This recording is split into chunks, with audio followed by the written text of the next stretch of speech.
আলহামদুলিল্লাহ ২১ জনের একটা ছোটোখাটো প্রোগ্রাম আমার ফুডকার্টে আয়োজন করা হয়েছিল। সো গত পরশুদিন একজন এসে বলল যে তাদের ২১ জনের একটা গেট টুগেদার হবে আমার এখানে। আমি যাতে সব কিছু অ্যারেঞ্জ করি, যদিও আমার এখানে স্পেস অনেক আছে কিন্তু চেয়ার টেবিল খুবই কম ছিল। পাশের দোকানদার থেকে কিছু ধার নেই, ভাইয়া যথেষ্ট সাপোর্টিভ ছিল।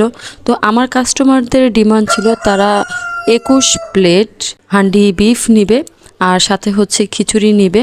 তো অ্যাজ ইউজুয়াল আমি সব কিছু রেডি করে দিই। সাথে ছিল আমার স্পেশাল একটা সালাদ, এটা কিন্তু যথেষ্ট স্পেশাল, আমি বানাই। আর খিচুড়ির সাথে যখন আপনি হান্ডি বিফটা খাবেন না, জমে যাবে। তো আলহামদুলিল্লাহ সবাই খুব হ্যাপি ছিল এই খাবারের প্রতি, সবাই খুবই মজা মজা করে খাচ্ছিল। ইভেন তারা কয়েকবার রাইসও নিয়েছে, এত মজা হয়েছিল। শুক্রিয়া তার জন্য।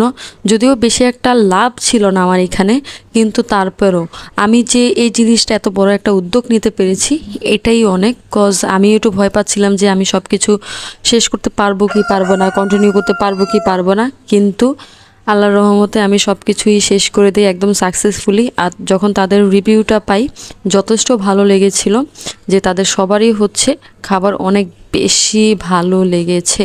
আপনারা চাইলেও এখানে যে কোনো আয়োজন করতে পারবেন। সামনে রমজান আসতেছে, ইফতারও আয়োজন করতে পারবেন। আমরা সবকিছু অ্যারেঞ্জ করব আপনাদের জন্য।